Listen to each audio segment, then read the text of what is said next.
Sino gusto nyo mauna? English muna. Okay, sige. 50 yan! Ang dami na 50 ko. John 3:16.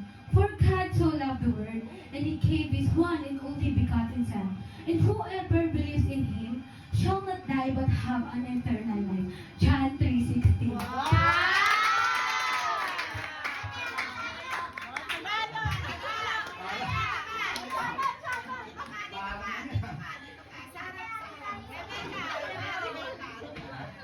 Alam ko hindi kami sabi, parang nabulol ata ako.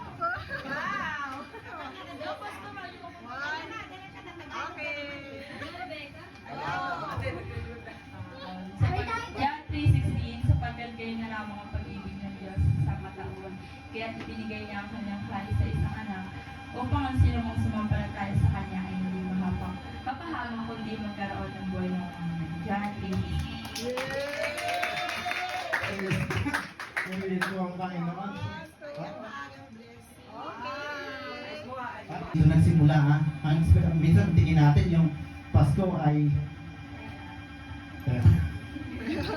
dahil may regalo. Dahil may pera, no? Iba yung, sino ba nagkatrabaho dito? Wala pa, no? Iba kasi pagka Pasko masaya sila. Bakit?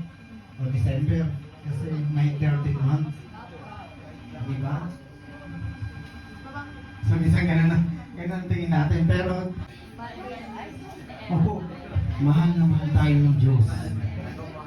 Yan po yung tunay na diwa ng Pasko dahil sa pag-ibig ng ating Panginoon sa atin. Nagsisimula siya sa pag-ibig.